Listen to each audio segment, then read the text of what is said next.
प्यारे बच्चों, आज हम 8वीं कक्षा के 9वें पाठ जंतुओं में जनन इसके पहले भाग पर चर्चा करेंगे। प्यारे बच्चों, आज का विषय बहुत ही रोचक है और हमारे लिए बहुत ही उपयोगी है।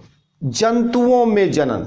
जंतु यानी सजीवों का एक वर्ग, और सजीवों के लक्षण हमने पिछली कक्षाओं में पढ़े थे। प्यारे बच्चों, सजीव गति करते हैं, लेकिन कुछ निर्जीव भी गति करते हैं, जैसे कार, मोटरसाइकिल, बस आदि। सजीवों में वृद्धि होती है, लेकिन कुछ निर्जीव में भी वृद्धि होती है।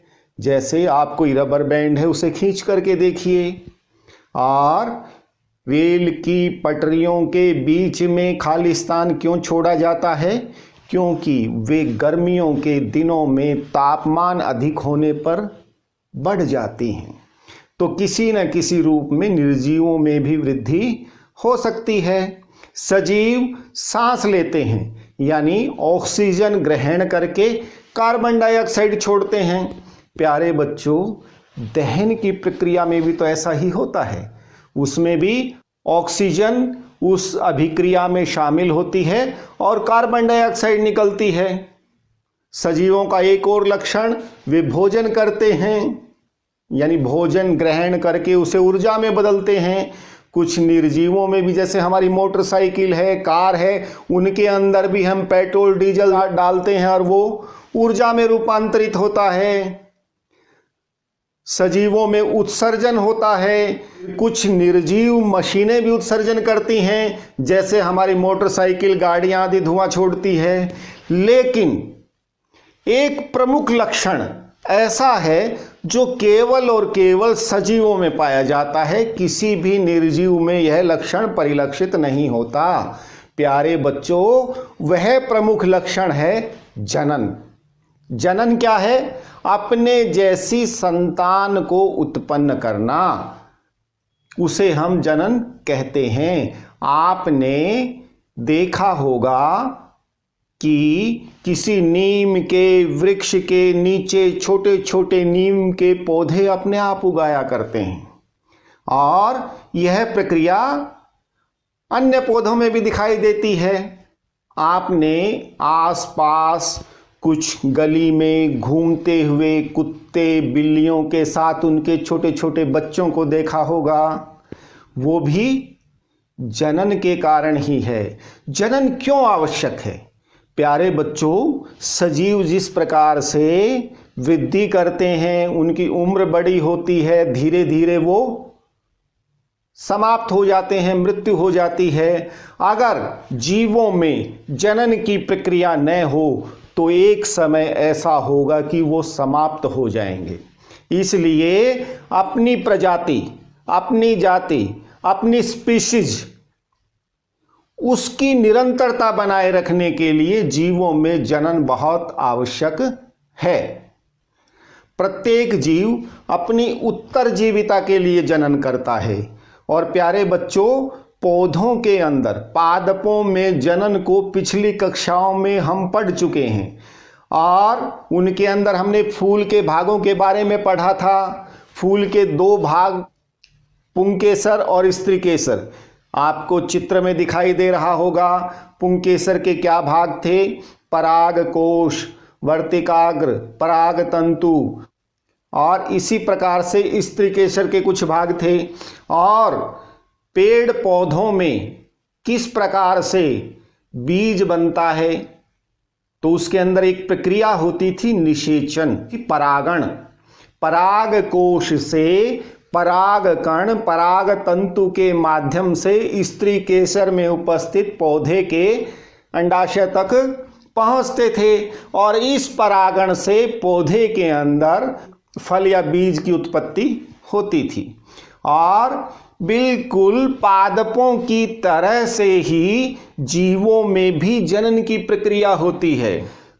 जिस प्रकार कुछ पादपों के अंदर एक ही पुष्प के अंदर स्त्रीकेसर, पुंकेसर होते हैं, उनसे निषेचन हो जाता है, उनसे परागण हो जाता है, फल, फूल, बीज बन जाते हैं और कुछ पेड़ पौधों के अंदर बिना निषेचन के पत्तियों से, कायिक जनन से, प्रवर्धन से जनन होता है, यानी अलैंगिक जनन। उसी प्रकार से जीवों के अंदर भी जनन की दो विधियां हैं, एक लैंगिक जनन और दूसरा अलैंगिक जनन। आज हम लैंगिक जनन के विषय में चर्चा करेंगे। प्यारे बच्चों, जिस प्रकार से पौधों के अंदर पुंकेसर और स्त्रीकेसर, नर जनन अंग और मादा जनन अंग होते हैं, उसी प्रकार से जीव जंतुओं में भी नर जननांग और मादा जननांग होते हैं। हम चलने फिरने के लिए शरीर के कौन से अंग का प्रयोग करते हैं? पैरों का। देखने के लिए आँखों का, सुनने के लिए कानों का, बोलने के लिए मुंह का। यानी हमारे शरीर का प्रत्येक अंग कुछ विशेष कार्य करता है। उसी प्रकार से जो अंग जनन की प्रक्रिया में भाग लेते हैं उन अंगों को जनन अंग कहा जाता है।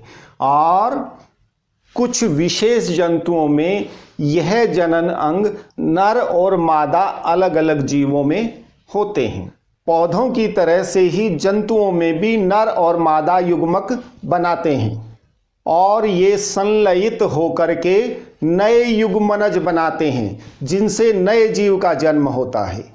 इस प्रकार नर और मादा युग्मक का संलयन लैंगिक जनन कहलाता है। आइए आज हम मनुष्य के जनन अंगों के बारे में जानकारी ग्रहण करते हैं। नर जनन अंगों में एक जोड़ा वृषण, दो शुक्राणु नलिकाएं और एक शिश्न होता है। वृषण नर युग्मनज उत्पन्न करता है, जिसे शुक्राणु कहते हैं। और वृषण में एक समय में लाखों शुक्राणु उत्पन्न होते हैं। आप शुक्राणु का चित्र भी देख रहे होंगे।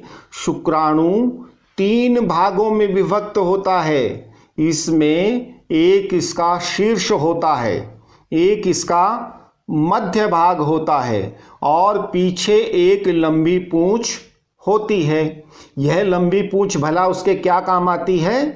प्यारे बच्चों, यह जब जनन के लिए गति करता है तो इसे एक तरल माध्यम में गति करनी होती है, तो यह पूंछ उसे सही दिशा प्रदान करने और गति करने में सहयोगी होती है।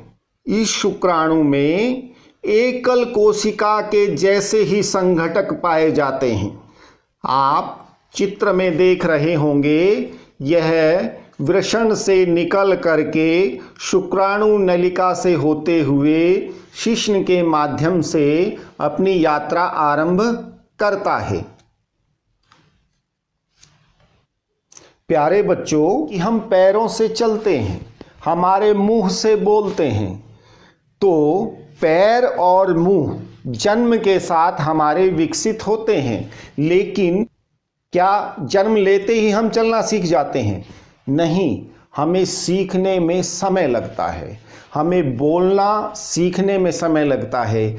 उसी प्रकार से हमारे जनन अंगों की भी एक परिपक्वता की आयु होती है, उसे हम किशोरावस्था कहते हैं। इसके बारे में विस्तार से हम अगले अध्यायों में चर्चा करेंगे।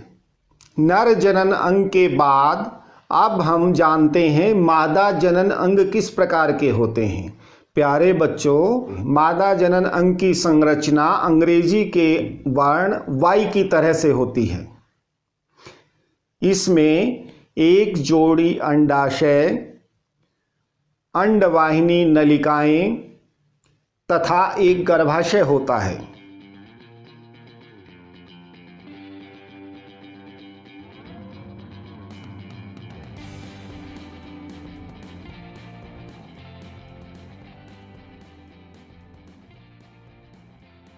जनन परिपक्वता की आयु प्राप्त करने पर ये अंडाशय मादा युग्मक उत्पन्न करते हैं। जिसे अंडाणु या डिंब कहा जाता है।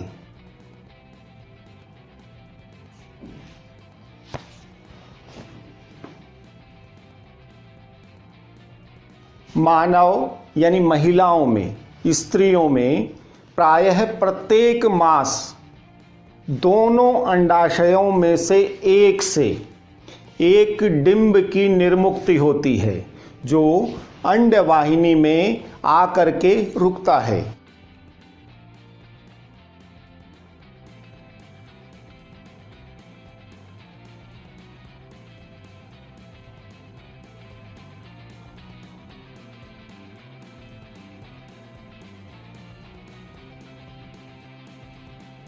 और प्यारे बच्चों, गर्भाशय हमारा मादा जनन अंग का वह भाग है जहां निषेचन के पश्चात शिशु का विकास होता है।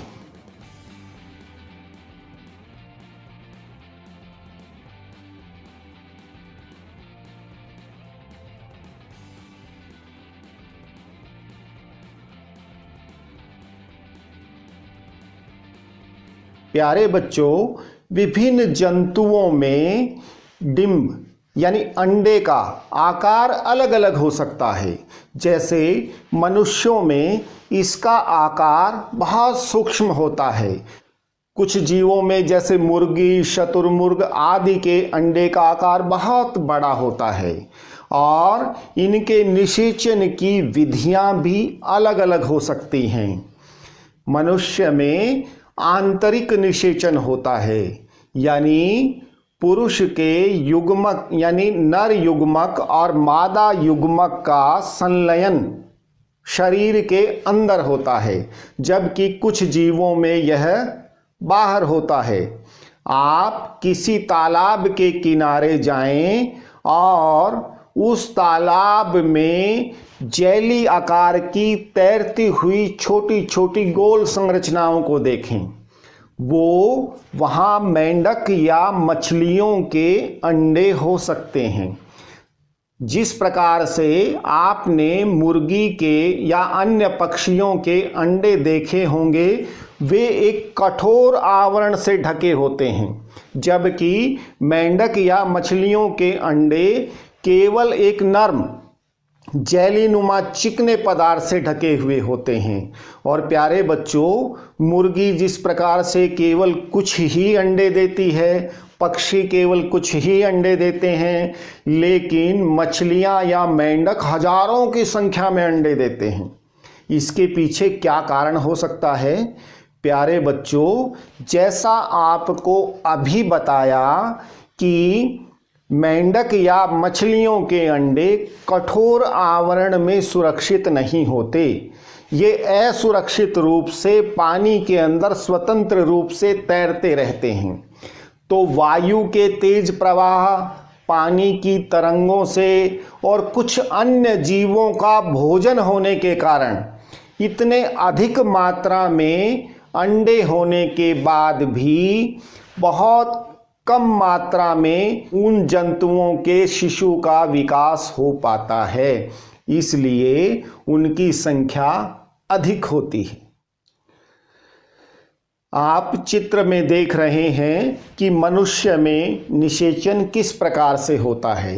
एक अंडाणु उससे संलयन के लिए एक बार में आने वाले लाखों शुक्राणुओं में से केवल एक शुक्राणु संलयन कर पाता है, शेष नष्ट हो जाते हैं। निषेचन के परिणाम स्वरूप युग्मनज का निर्माण होता है और यह युग्मनज एक कोशिका के रूप में होते हुए धीरे धीरे अंडवाहिनी के अंदर गति करता हुआ 1 से 2, 2 से 4 इस तरह करते करते सैकड़ों कोशिकाओं का एक समूह बन जाता है और कुछ समय के अंतराल के पश्चात यह गर्भाशय की दीवारों के साथ अपने आप को सुरक्षित कर लेता है और यहाँ पर शिशु का विकास होता है।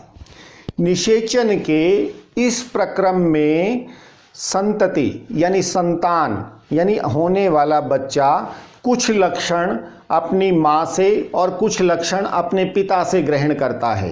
एक ही परिवार के बच्चों के अंदर आप पाएंगे कि उनके शक्ल, रंग, रूप, कुछ लक्षण, कुछ गुण एक समान होते हैं। यह इसी कारण से होता है। तो प्यारे बच्चों, अभी हमने जाना आंतरिक निषेचन के बारे में। मछली, स्टारफिश, मेंढक आदि कुछ जंतुओं में बाह्य निषेचन होता है।